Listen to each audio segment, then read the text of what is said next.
Waalaikumsalam warahmatullahi wabarakatuh. Bismillah, alhamdulillah, wabihi nasta'in wa ala umuri dunya waddin. Wassalatu wassalamu ala asyrafil anbiya'i wal mursalin wa ala alihi wa sahbihi ajma'in, amma ba'du. Alhamdulillah, pada pagi hari ini kita bisa berkumpul dalam keadaan sehat walafiat dan selamat berjumpa kembali dalam pembelajaran kali ini bersama dosen pengampu kita mata kuliah filsafat yaitu MIM. Dan perkenalkan, nama saya Ananda Rupa Saraswati, dan juga bersama kami teman-teman saya dari sini. Saya Amzaluddin dari Jambi. Untuk kali ini mengikuti pelajaran MK Filsafat. Ini akan lanjutkan teman selanjutnya. Bismillahirrahmanirrahim. Saya Eka Sintia Kumera dari Makassar. Eka. Bismillahirrahmanirrahim. Saya Leni Opriana dari Medan. Saya Nur Fuadah dari Tuban. Dan juga bersama teman-teman kami yang online. Untuk selanjutnya kami serahkan ke Yani. Baik, assalamualaikum warahmatullahi wabarakatuh.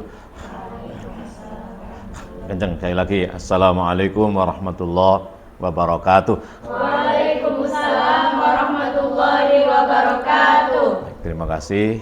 Selamat berjumpa kembali. Enggak kembali, saya baru pertama ya. Selamat berjumpa dengan saya, dosen pengampu mata kuliah filsafat, mahasiswa Magister Pendidikan Bahasa Arab ya, program Pascasarjana UIN Maulana Malik Ibrahim Malang. Ini barangkali bertemu dengan saya yang pertama ya, setelah kelas 1B, setelah belajar dengan Ibu Istiadah, Ibu Dr. Istiadah MA.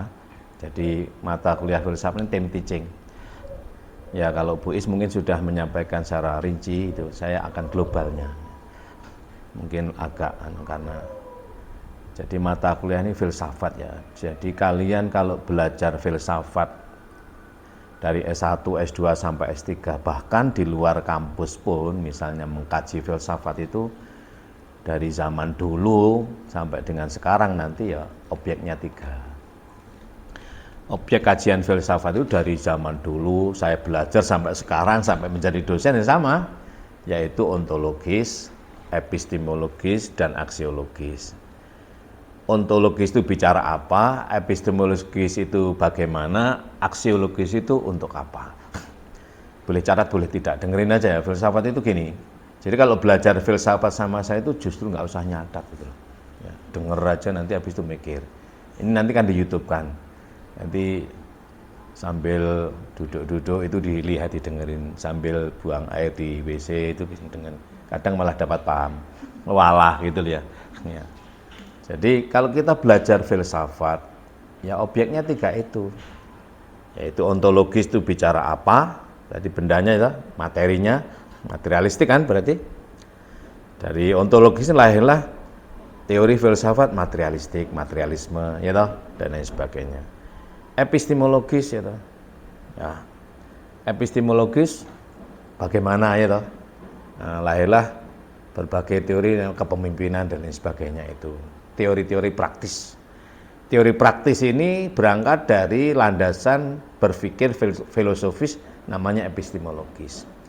Maka teori kedokteran, biologis dan lain sebagainya itu, pertanian, pokoknya ilmu terapan itu diinspirasi oleh bidang ilmu filsafat namanya epistemologis. Nah, lalu aksiologis itu bicara untuk apa? Untuk apa ini kemudian lahirlah namanya hedonistik gitu. Enak, pokoknya golek enak lah. Pokoknya hidup ini cari enak itu. Kayak apa sih orang manfaatnya gak usah itu.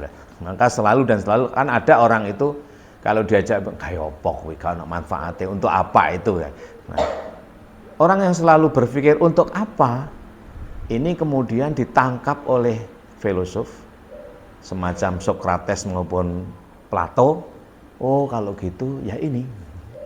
Orang yang selalu berpikir gimana caranya, lalu mana sih barangnya? ojo ngomong kosong, lalu menjadi ontologis. Lah, mungkin saya menangkap kan filsafat itu kan bukan ilmu sebenarnya. Filsafat itu cara berpikir kan. Cara berpikir filosofis landasannya adalah 3. Ontologis adalah apa? Berarti benda ya toh. Epistemologis itu bagaimana mempraktekkan benda itu, aksiologis itu mendapatkan faedah atau manfaat. Maka nilai manfaat itu dikaji dalam ilmu filsafat namanya aksiologis. Bagaimana melakukan sesuatu itu dikaji oleh ilmu filsafat namanya epistemologis. Menemukan benda, barang, itu hakikat sesuatu itu namanya ontologis. Pelan-pelan ya. Ini sudah pada ikut yang online, sudah pada gabung ya. Ya. Nanti setelah ini baru direview aja berapa kali.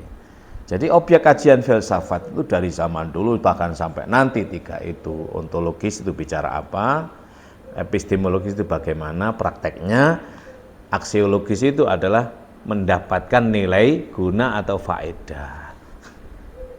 Baik nanti akan berkembang menjadi, saya kenalkan konstruksi, saya kenalkan subjektivisme, saya kenalkan objektivisme, saya kenalkan objektivisme Emile Durkheim, saya kenalkan subjektivismenya, subjektivistiknya, subjektivismusnya, subjektif ya, subjektivismusnya Karl Marx misalnya, saya kenalkan nanti konstruksinya Peter Berger dan lain sebagainya.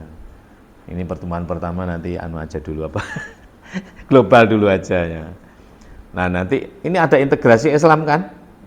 Nanti ada integrasi Islamnya kan. Jadi dari zaman dulu hingga sekarang nanti belajar filsafat itu aja. Wes jangan mikir dulu hedonistik, materialistik, ya jangan. Nggak usah.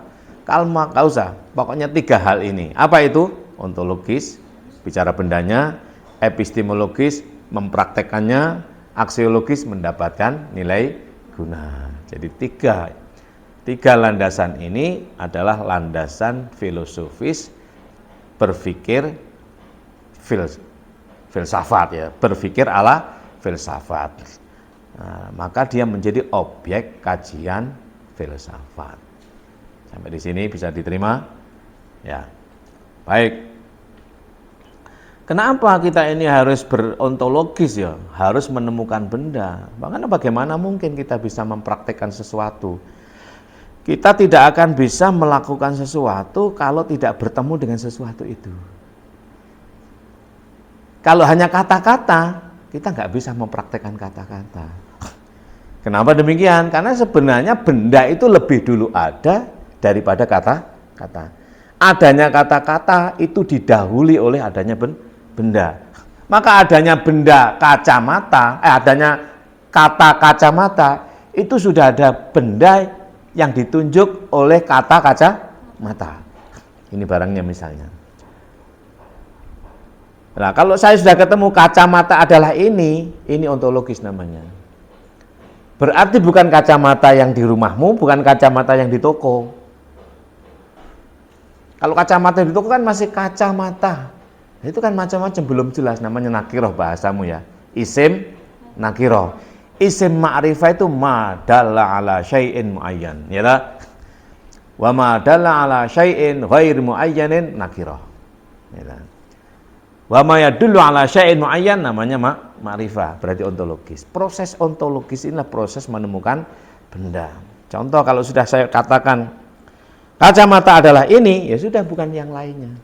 Kenapa? Karena yang lainnya itu bisa walaupun ada yang sama tapi letaknya berbeda. Itulah yang disebut dengan ontologis.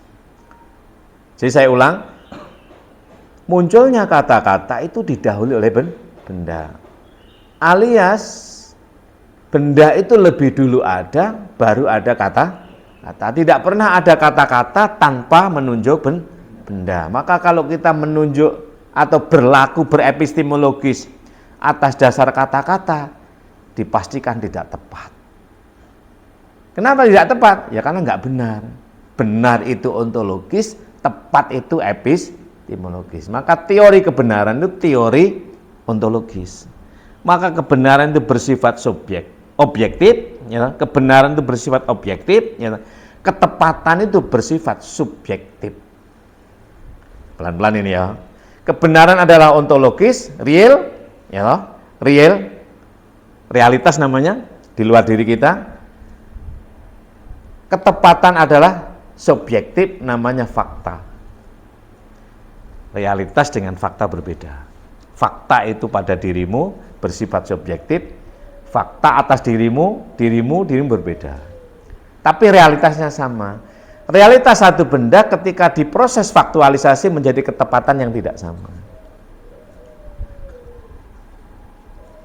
Ya, Mas Amzal misalnya. Ini realitas kan? Mas Amzal dalam konteks namamu siapa? Puput. Ini realitas. Maka Puput adalah subjek. Ketika Puput sebagai subjek menfakta realitas Amzal seperti apa? Apa? Faktamu pada realitas Amzal itu apa? Yang pertama. Betul sekali. Seorang laki-laki, cerdas kamu ya. Seorang laki-laki. Selanjutnya, sifat laki-laki itu cantik apa ganteng kan berikutnya kan? Nah, karena ada yang ganteng, setengah ganteng dan lain sebagainya. Seorang laki-laki. Sekarang saya tanya lagi karena ini ganteng apa ora? Ya, ganteng.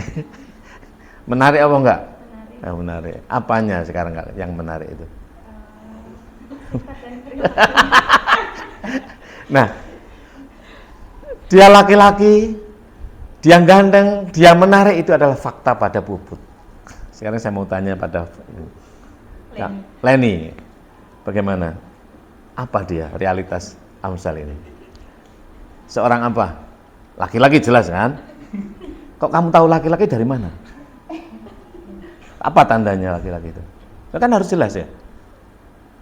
Puput sudah mengatakan dia laki-laki, berarti Puput sudah menyata pada realitas Amzal adalah laki-laki. Tapi sebenarnya dalam konteks ontologis nggak cukup, harus dibuka laki-laki itu karena tanjana mudzakkar kan. Kalau dalam bahasa Arab itu ada mu'annas, ada mudzakkar. Mudzakkar itu kata apa? Kata apa mudzakkar itu? Isimnya apa? Isim masdar kan? Nah, isim masdar kan mudzakkar. Isim maf'ul kan? Isim maf'ul kan? Objek kan? Nah, dia dari mana? Dari kata apa asalnya? Zakar kan? Berarti kamu mengatakan dia mudzakkar, laki-laki, karena sudah berjumpa dengan, misalnya lo ya, ini mohon maaf loh, ini bukan kok berarti kotor. Memang begitulah proses ontologis, itu harus benar-benar kamu menyata pada realita. Sebagai subjek, kamu harus menfakta, menyata pada realita. Kenapa Mas Amzal ini disebut dengan laki-laki? Ya karena memang tandanya laki-laki. Dari mana Anda tahu? Celananya belum tentu, karena perempuan pun bisa bercelana. Dari gejala belum tentu, karena ada perempuan yang bergaya laki-laki. Dari mana Anda tahu? Saya menemukan alat kelaminnya adalah berbeda dengan mu'annas. Apa arti mu'annas itu? Mu'annas, inas, perempuan kan? Loh, arti sebenarnya loh, benda sebenarnya mu'annas itu bukan perempuan. Kalau perempuan kan nisa, mar'ah, mir'ah. Gitu. Mu'annas ya itunya perempuan. Loh, gitu. Loh, lalu kenapa disebut dengan farj atau farjun? Apa arti farjun itu? Farj. Pecah kan? Pecah. Kalau ada batu kemudian dilobang, dibelah jadi dua, itu farj. Ya enggak? Ma baina jabal farjun yusamma. Loh ya toh? Hadza jabal wa hadza jabal wa ma bainahuma wadun yusamma fi farj. Lah, baru kalau wadun, tapi enggak sembarang faraj itu loh. Enggak sembarang wadun itu bernama faraj. Maka wadi, lembah, itu ada yang lembah bernama farjun bila mana mengeluarkan air. Kalau tidak mengeluarkan air, tidak disebut dengan farj. Maka batu pun kalau dibelah tidak mengeluarkan air ya belahan, namanya belahan. Tapi kalau mengeluarkan air baru farj. Fang fajarat min husnata asyrata aina. Ingfijar kan? Maka menjadi farjun apa arti sebenarnya? Lughatan surur, na'am. Farah kan? Farjun faroh. Ya enggak Amsal? Farjun apa artinya? Faroh kan? Faroh kan? Senang kan? Loh kenapa Inas itu kemudian disebut farjun? Inas itu baru berfarjun kalau bertemu dengan zakar. Mudzakar. Maka tabiatnya Allah itu menciptakan ma bainal inasi wa zakari itu bersatu. Bisa dipahami enggak? Loh kamu orang bahasa Arab kan mestinya lebihan toh. Jadi wadun nih wadin biwadin ghairi rizar'in inda baitikal muharram. Rabbana inni askantu biwadin ghairi rizar'in. Wadin itu apa? Lembah kan? Enggak ada airnya. Enggak ada tanamannya. Baru kalau mengeluarkan air namanya farjun. Tapi bisa dibayangkan ya, bisa ya. Nah itulah namanya proses ontologis yang kemudian isimnya disebut dengan isim ma'rifah. Madalla ala syai'in muayyan. Sudah tertentu. Ya sudah ini, lembah mana? Lembah yang berair ini. Sekalipun di sana ada lembah, berair bukan. Karena tunjukannya ini. Inilah namanya proses untuk kenapa begitu? Karena bisa jadi yang di sini bukan bisa jadi, dipastikan yang di sini ma'rifah itu berbeda dengan yang di sana. Karena berbeda, perlakuannya tidak sama. Perlakuan epistemologis ketepatannya tidak sama. Kenapa? Jalan menuju lembah itu pasti berbeda. Yang ini terjal menggunakan mobil, nah ketepatannya pakai mobil. Apa misalnya Rubicon atau Willys, yang ini halus bisa dilalui oleh sedan misalnya loh ya. Sekalipun sebutannya sama.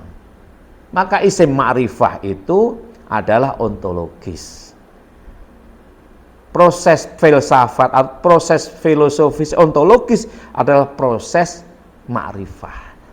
Dari nakiroh menjadi ma'rifah. Nakirotun qabilu al-mu'assiro awaqi'un mauqi'at qadzukiro. Nah kan itu. Lek nakiroh ini sembarang oleh. Tapi kalau sudah ma'rifah nggak bisa. Kamu masih nakiro, sehingga laki-laki bisa datang pada siapapun padamu. Tapi kalau kamu sudah ma'rifah, sudah tidak ada mauqi' untuk dzukiro. Dzukiro itu apa? Didakari itu maksudnya. Loh ya apa sih? Loh, kan begitu. Nakirotun loh. Apa nakirotun itu? Nggak jelas kan? Qabilu al, menerima al, ya toh? Apa al itu? Al, alif lam kan? Alif lam mu'assiro, untuk mu'assir. Nakirotun qabilu al mu'assir awaqi'un bisa didatangi mauqi'ah qadzukiro. Kamu tinggal di pondok enggak? Di mana? Di Fatimiyah. Nah, nanti kalau gurunya kurang cerdas. Sebenarnya mengkaji alfiyah itu enggak jauh-jauh dari kita. Kalau semua kajian ilmu itu dikembalikan pada diri kita, kalau begitu gampangnya. Maka kalau ada prinsip pengajaran bahasa itu dari yang paling dekat menuju ke yang paling jauh. Dari yang paling mudah kepada yang paling kompleks. Dari yang paling sederhana menuju yang apa itu rumit dan lain sebagainya. Yang paling dekat itu diri kita. Maka Anda kalau mengajarkan anak di apa ya? Anda kan guru bahasa Arab nanti. Ada metodologi mengajar bahasa Thariqatut Ta'lim Al-Lughal Arabiyyah itu dari minal qarib ilal ba'id ya. Minal fardi ilal jam'i ya. Ya toh, kan gitu kan? Jadi dari yang paling dekat, yang paling dekat diri kita. Maka Anda nggak mungkin mengajarkan anak SD yang tidak pernah melihat lapangan terbang, airport, lalu atau iroh misalnya. Membayangkannya sulit. Yang paling gampang ya pedati, al-arabah. Kenapa? Ya, karena tiap hari dia melihat dokar atau melihat cikar itu misalnya. Jangan mengajarkan al-masna misalan. Al-masna, apa masna itu? Pabrik ya. Al-masna lil bunduqiyah misalan. Apa? Perusahaan perang itu loh, apa bedil ya misalnya. Mereka nggak pernah tahu ya. Yang gampang al-mazra'ah. Apa? Al-mazra'ah? Sawah misalnya. Al-falah, petani ya dan sebagainya. Dari yang paling dekat agar mudah untuk diingat. Sampai-sampailah. Karena apa? Kalau kamu naik tangga itu tidak langsung lompat. Berpikir ini sistematik, berpikir holistik, berpikir komprehensif, ini pola pikir filsafat. Radikal, sampai apa radikal itu? Radikal itu bukan keras loh ya. Radikal itu radik itu sampai mengakar. Ya. Berpikir dari akar sampai pada ujung. Berpikir radikal dalam istilah agama ya, kajian religiusitas dengan radikal filosofis berbeda. Itu orang radikal itu. Kalau kamu konteksnya belajar filsafat, berpikir radikal itu berpikir dari akar sampai dengan daun. Apa namanya? Pucuk daun itu loh. Radix dari akarnya, jadi totalitas. Berpikir komprehensif menyeluruh. Berpikir totalitas menyeluruh. Jadi nggak boleh parsial. Itulah ciri-ciri belajar filsafat. Nah, maka oleh karena itu filsafat itu bukan ilmu, tapi alat untuk mengkaji. Berarti filsafat itu bukan apa ya? Bukan makanan, tapi alat untuk membuat makanan. Maka para ilmuwan sering menyebutnya sebagai pisau analisa. Semakin tajam pisau kamu punya, maka semakin mudah kamu membuat irisan sesuai dengan kemampuan. Semakin gablok ngerti nggak gablok? Ketul, tidak tajam pisau yang kamu punya, maka semakin kesulitan kamu membuat irisan daging. Kalau ingin membuat irisan daging sesuai dengan kecil-kecil, maka pisaunya harus tajam. Pisau analisanya harus tajam. Landasan filosofisnya harus dipahami. Apa itu? Ontologis, epistemologis, aksiologis.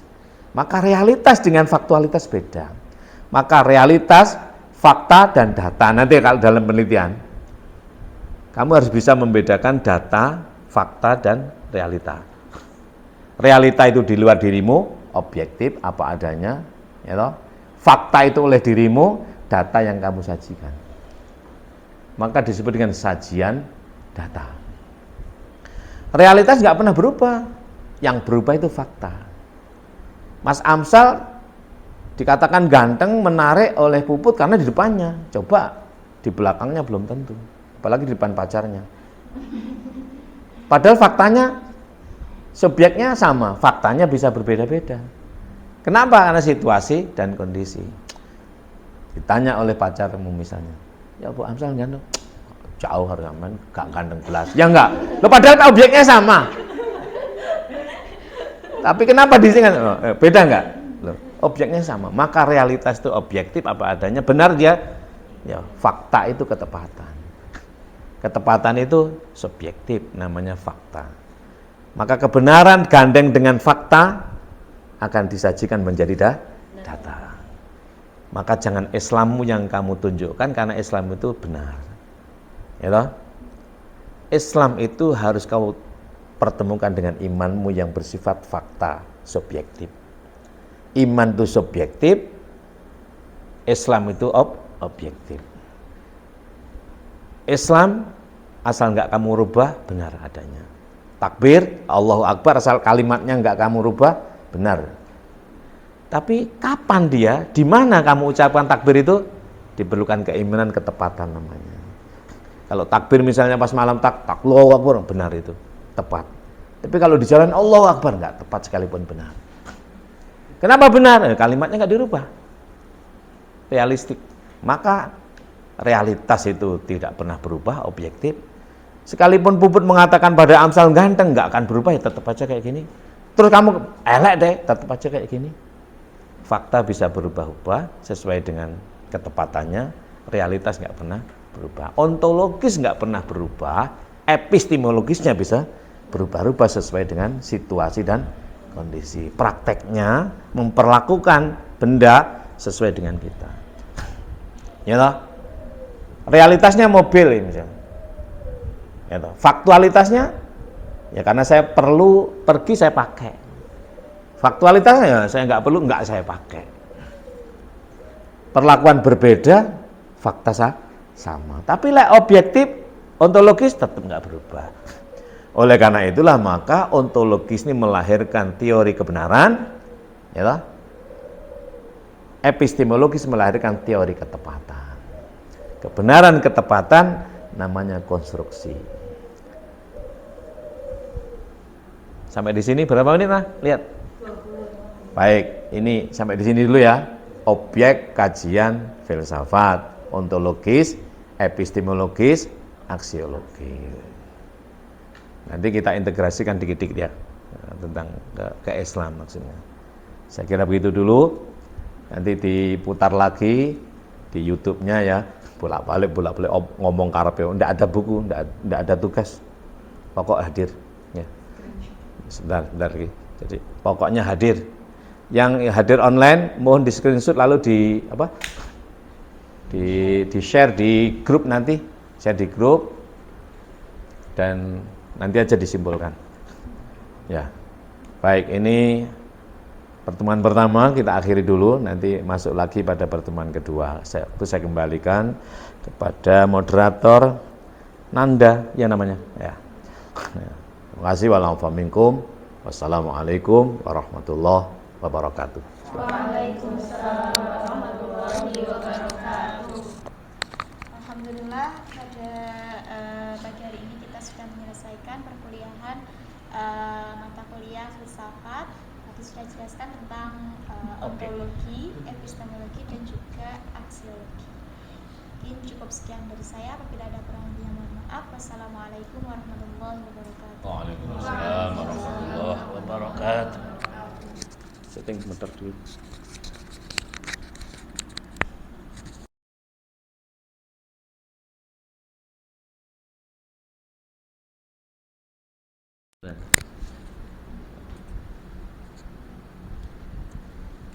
Oh iya. Ya, yang baru hadir Dikenalkan. silakan. Nama? Kenalkan, nama saya Muhammad Abdul Maskur. Muhammad Muhammad Abdul Maskur. Abdul Mashkur. Abdul Maskur. Abdi Abdul Maskur. Abidul Mashkur. Ayo, panggilannya Abid. Abid. Abidul Mashkur.